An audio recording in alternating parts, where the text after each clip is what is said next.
Hello, and thanks for tuning in to the Continental Divide Trail post-trail question and answer video. I'm taking all of your questions from Facebook, Instagram, and YouTube and compiling my answers here in this video. So without further ado, let's get to the questions.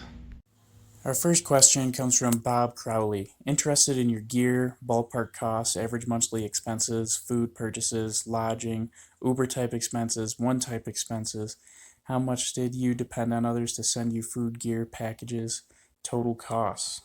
So a pretty loaded question out of the gate, mostly having to do with finances. I'm actually going to shirk this question for another day because I plan on making a video this winter sometime about finances. I haven't made that yet. I also haven't even checked on my finances yet.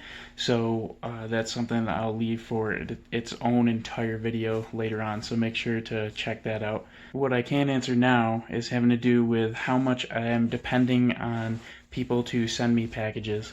I think I had a total of about 4 to 5 packages sent from my father back home, and then I sent a couple things home myself. Those were mostly for towns that didn't have a big resupply, and also sections where I required equipment, like getting into Colorado and getting my snow equipment and things like that. I wouldn't say that any of the gear or packages were necessary except for 2 of them, the one with my snow gear and the one where I needed my passport. So other than that, I did not really need any packages. I just used them for food in places that had limited supply or potentially higher costs. This one comes from James Backer. What food did you obsess over the most on trail? For some, it's pizza and McD's, others, it's ice cream. What food did you get really tired of eating? On the trail, my 2 biggest obsessions were burgers and chocolate. So chocolate was my on-trail thing that I loved, especially things with peanut butter in them, so like peanut butter M&Ms, any type of M&M, Reese's, Twix, all that stuff, constantly craving sweet stuff. But that's just me. It might not be a hiking thing. I've just always had a sweet tooth, so really addicted to sugar. So that's my own problem. As for towns, every time I got into a town, I always craved a burger.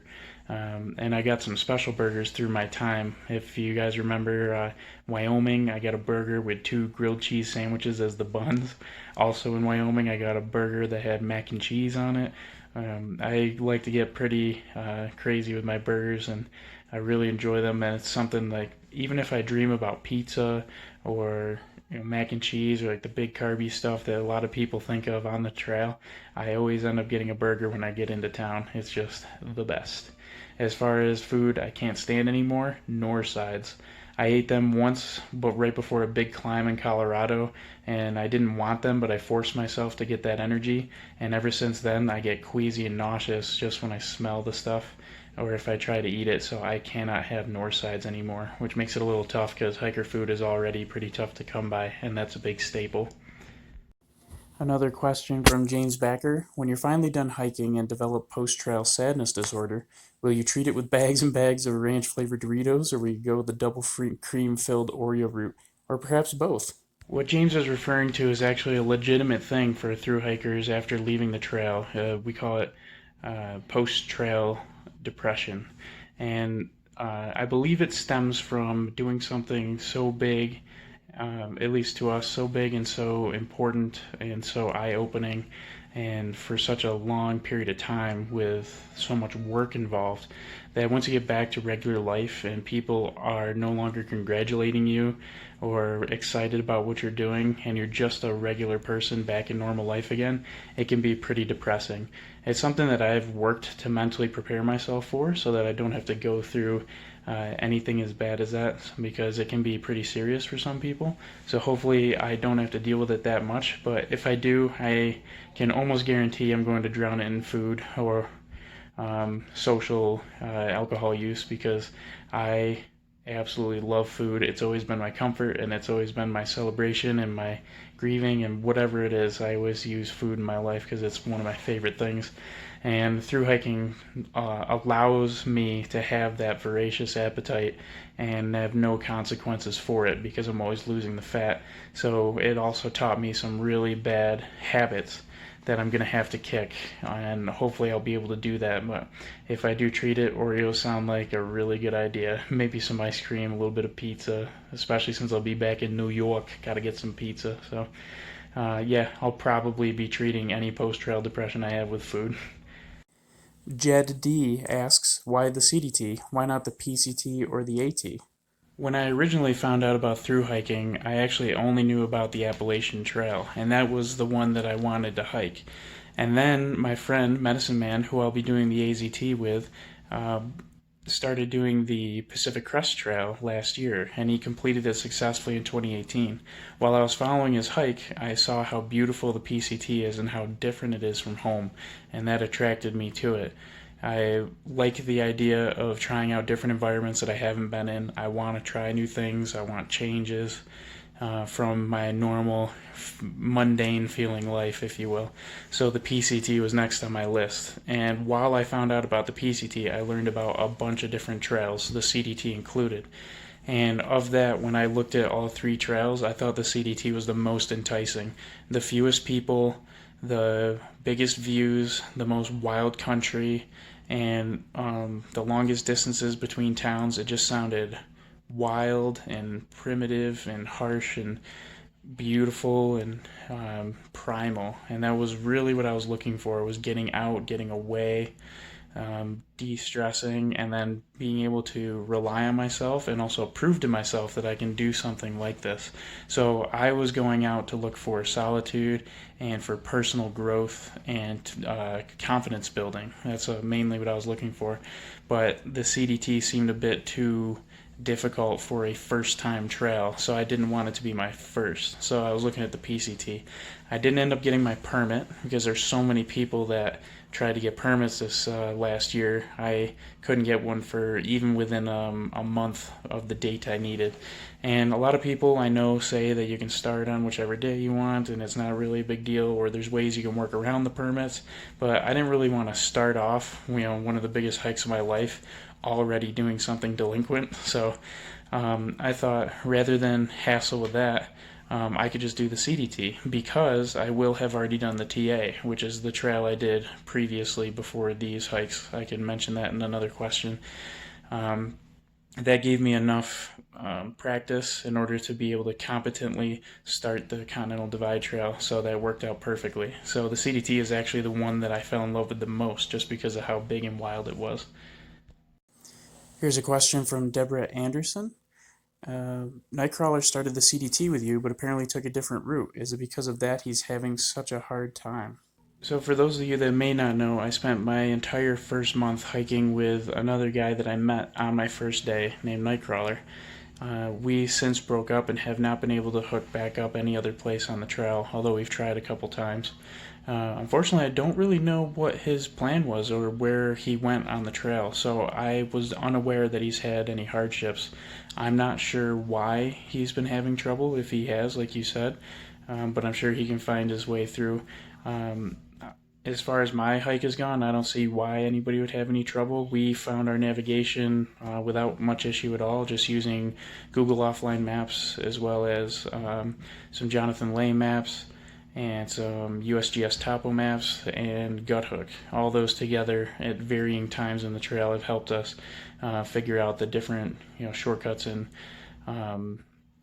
alternates that we've used on the trail. So honestly, I don't know why Nightcrawler's had any trouble, but I don't see any reason why he would, unless he took a different route from me, and maybe he's had some logistical challenges there, but that's something you might have to ask him, unfortunately. A two-parter from James Backer. Is camping the worst part of hiking for you? If not, what is the worst part? Also, did you get sick of Jesus endlessly bragging about all the people he saved? Well, not only is camping not the worst part of my hike, it's one of my favorites. I love being out in the wilderness and in my tent, resetting my circadian rhythm and maybe having a fire and having some food, talking to some people, and the sleep is always really good. Well, most of the time, I should say, as long as the weather's pretty nice. I would say the worst part about the trail was actually the snow. Going through southern Colorado, northern New Mexico was a bit of a chore, and it took so much mental and physical energy, and it took a lot out of me. And then on top of that, being at 13,000 feet with limited oxygen intake, and then also carrying 13 extra pounds of snow gear, and then adding on getting giardia, it was just a real crap time to be out on the trail. And the only good that really came from it was I got some really beautiful views, and also I gained a ton of self-confidence knowing that I had the strength to make it through what a lot of people quit or flipped on. So I got to be one of the few, only couple dozen people that were true nobos on this entire trail, and that gave me a little bit of an ego boost, so feeling a bit better about that. But it's still, I call that probably the worst part, is hiking in snow. You think being from New York I'd be better with snow sports? No, I stay inside. I don't like the snow. It's cold, it's wet, it's just terrible. As far as Jesus goes, he was pretty humble about the people he saved. I didn't have to hear too much bragging about that, so no need to kill him. Everything worked out pretty well. He's a cool guy. This one comes from Candy Baxter. What are you most looking forward to on the AZT? Have you been to the Grand Canyon before? I am most excited to be hiking with my good friend Medicine Man on the AZT. We have been talking about through hiking for a couple years now since we reunited. We played lacrosse in college together, and then didn't talk for a while. And then when it came time for hiking season a couple years ago, we reunited and started talking about hiking and found out we were both in love with through hiking. So he did the PCT last year, I did the CDT this year, and we just have not been able to sync up for a hike anything longer than about a day. So I'm really excited to be able to spend some time with him again and catch up after so many years of being apart. So that's probably the coolest thing. As for the trail itself, I think the thing I'm most looking forward to is the Grand Canyon. I have never set foot in Arizona, never even so much as flown over it. So I'm really excited to check out the state, and obviously the Grand Canyon is probably one of the best things you can do there. So I'm really excited to take a look at that. I have a big set of really good questions from Julia Turnbow, so let's split this up into separate questions if we can. We'll start with, was there anything you thought was especially helpful to do to mentally prepare for this trip? Absolutely. There's a great way to mentally prepare for a hike, and that is by getting outside and hiking on a bad day. You can physically prepare for a through hike by throwing on that heavy backpack and going out on a sunny day and going for a walk, and that's the perfect way to physically prepare yourself. But if you want to mentally prepare, get out there and hike when the rainstorms come in, when the snow comes in, or when there's oppressive heat outside and low water, stuff like that, because that's what you're going to have to deal with on a through hike, unless maybe you're on the PCT. But most through hikes, you'll have to deal with some crap weather, and that is usually when people start to mentally tap out, is when they're on their fourth or straight day of rain, or a week straight of snow or whatever. That's the stuff that's going to kick you off trail mentally. So prepare yourself by embracing the suck. The next question, how were your expectations met and not? My expectations were met in terms of wilderness. I felt like there were a lot of times that I was really, truly by myself. There are some incredibly remote parts of the Continental Divide Trail, and it's really appealing. So I love that. My expectations were even exceeded on the Gila Wilderness in New Mexico, and the Bob Marshall Wilderness in Montana, the Wind River Range in Wyoming, the Collegiate Mountains in Colorado, Glacier National Park in Wyoming and Montana as well. I mean, there's so many parts of this trail that even exceeded my expectations for just physical beauty. Incredible. My expectations were not met, I would say, in southern Colorado. I expected it to be a little bit easier, but we had a 300% snow year, so that took a lot out of us. So I didn't really get to see as much as I wanted to, unfortunately. So the San Juans were a kind of a low point of the trail just because of how difficult it was to get through. Just about every expectation for myself was met. I wanted to gain self-confidence. I wanted to gain more self-awareness. I wanted to lose physical weight off my body. I wanted to improve my relationships with friends and family. I wanted to improve how I interact with strangers and people that are, let's say, less than savory. I just wanted to treat life in a more efficient, more professional, more nice manner. And I think I came away with all of those special qualities that I was looking to get. So I met or exceeded all of my expectations for my own personal growth on this trail, which was amazing. I feel just incredible about my headspace and my understanding of the world and life itself and how to interact with other people. So I feel like I can be both a competent member of society and also a really great person to be around, and friends and family and even strangers, hopefully. So that's all I've really been trying to go for, and I think I've made a lot of steps towards that. Still definitely not a perfect person, not even close. I make a lot of mistakes. I still get a temper and lose patience with things that I probably shouldn't. And I can get into arguments with people still, although I haven't yet. So there's still a lot of things to work on, but I think this trail helped me a lot with that personal growth. Next up, what do you wish you had known before you started? Is there anything major you would do differently if you were to hike it again? Before I started the trail, I wish I knew how big of a snow year it was really going to be. There were some hints that it was going to be a big snow year, but nothing really concrete until afterwards we figured out that it was a 300%. I'm not sure what I would do with that information, maybe switch to another trail, but for sure, I think that I would have been way better off going southbound. This was just a southbounder's year. So that would be the biggest thing that I would change if I had known about the snow level prior. In terms of everything else, I think it went so smoothly that I don't really think I needed to know anything. So. And the last question, was loneliness a thing for you on the trail, and what did staying in touch with people from your life back home look like? I've noticed that loneliness for me does not happen long term, it seems. I don't really have the same loneliness that some people do. So, my loneliness is in a form of separation anxiety. So, when I leave friends for the first time and I know I'm going to be alone for a while, like when I was dropped off at the northern terminus, or the southern terminus of the trail, or when I was dropped off by my friends Mark and Jess after I returned from Giardia, or when my friends left when I was in Hawaii, things like that. I get this weird nervousness and anxiety and sadness that comes along with it, and that usually lasts 2 to 5 days, depending. But after that, I get comfortable because I'm comfortable with myself, and I know that I'm competent to stay alive, and I can keep myself entertained pretty well. And all that together means I'm pretty comfortable enough with myself that I don't get lonely like most other people do, which is after spending a long time without people, you increase your loneliness. I don't really get that. Staying in touch with family consisted of 2 messages a day to my mother and grandparents saying that I am starting and ending my hike for the day. Those are messages sent out by my Garmin InReach. It's a satellite messenger, and also uses a SOS function for search and rescue, and there's a bunch of different functions on it, but I send 2 messages a day. And then when I get into towns, I call my mom, I call my best friend Colin, sometimes I talk to my grandparents, and try to catch up with my father, brother and sister sometimes, and then friends here and there every now and again.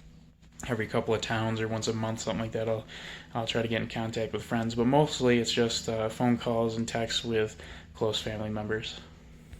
This next one comes from Keith Wagner. What kind of navigational device will you be using on the AZT? My navigation will be the same that it was on the Continental Divide Trail. I will be using the smartphone app Guthook Guides, which uses the GPS in your smartphone and plots you on a topographic map with a red line showing the official trail.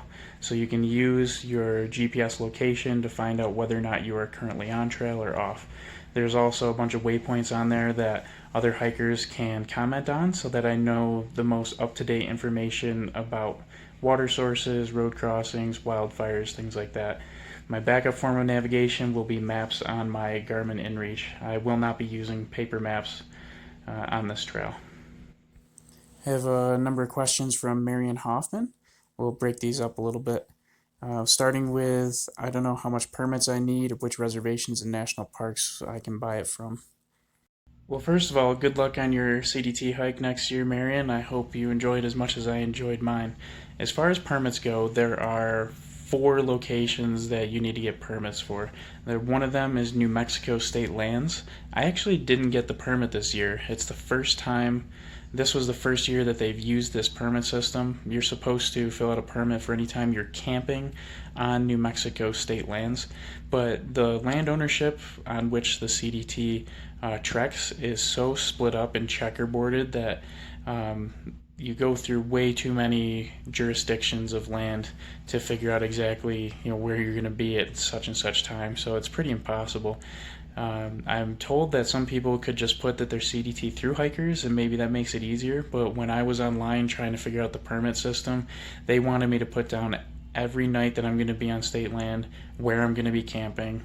And I mean, through the whole state of New Mexico, I can't give them that information. I don't know where I'm going to be camping 3-4 weeks from now. So I foregoed it just to see if I could get away with it, and never ran into a ranger or anything like that on state lands in New Mexico. But if you do want to apply for the permit, it's $35 US. You have to fill out an application, and I think it takes like 3 to 5 weeks or something like that for your permit to come in. You can find that through the CDTC's website. The other three permits are for the three national parks that you'll be walking through. So that is Rocky Mountain National Park in Colorado, Yellowstone National Park in Wyoming, and Glacier National Park in Montana. Rocky Mountain National Park, you can get away with not having any permits, if as long as you don't camp in the park. The official trail goes through about 26 miles, so some people like to slack pack that in a day and just stay in the town of Grand Lake. Other people, like myself, take the 4 mile shortcut to go through the park. Because I was down with Giardia for 3 weeks, I had to make up a lot of lost time, so I just went straight through, so no permit needed. But if you do want to camp in there, maybe turn it into 2 days, then you just have to go to the backcountry office and ask them for a permit. Tell them you're a thru hiker, and they tend to bend over backwards for thru hikers to give us a spot because they know that we have to get through there. I personally didn't do anything with permits in Rocky Mountain, but I have to do permits in Yellowstone and Glacier. You just spend too much time in those parks to be able to get through without camping. 100 miles in Glacier, and Yellowstone is probably another 100. I'm not sure exactly. As far as those two go, I would just do them in person. Almost every thru hiker did them in person without doing them ahead of time, and you're usually good to go with whatever you get. So you just go to, same thing as the others, you go to the backcountry permits office, which GutHook will give you information on, or you can go to the Park Service's website to find out where those are, but usually they're pretty close to the towns or trails that you'll be staying in. And then just tell them you're a thru hiker and you're where you need to camp, and there's a map up on the wall that shows you all the campsites, and they know where CDT hikers need to camp, so they'll work with you to figure out what mileage works best for you and all that stuff. But those permits are pretty cheap. I think Glacier was $7 per person per night, which is a little steep, but Yellowstone I think was $2 or $3 per person per night, which is a bit easier to swallow. So yeah, just get together with a group and go get permits for those camp spots, and that's it. So it's really not as difficult or as the websites might make it feel. It's not a big deal. You really can just walk up and you'll almost always get what you need. Marion's next question is about mobile prepaid plans. Because she doesn't live in the US, can I advise a perfect provider for cell phone plans on the trail? Unfortunately, because I'm a US citizen, I just have a regular US full plan, so I don't know too much about prepaid plans. But I will tell you that I hiked with some European folks who used T-Mobile, and they couldn't get service in the entire state of Montana, so maybe avoid a T-Mobile plan. I don't know if it was their phone or the plan itself, but didn't seem too great. And I will also tell you that Verizon is way better on the entire trail as a whole than AT&T. So if you do get a prepaid plan, I would go with a company that uses Verizon's network. So Verizon, Sprint, not really sure about the other companies, but you could try through them. Unfortunately, that's the most I know about it because I've never had to use plans myself before. Marion's final question is, how do you assess the best parts of each state? I judge the quality of trail for each state based on just big natural beauty. You don't get a lot of big anything on the East Coast. Our tallest mountains are in the 4,000 feet, 5,000 feet. We have tons of forests, so the views aren't terribly big unless you can get on top of those 4 to 5,000 foot mountains. Even so, you just don't get the huge, wide open, sweeping views that you do out west.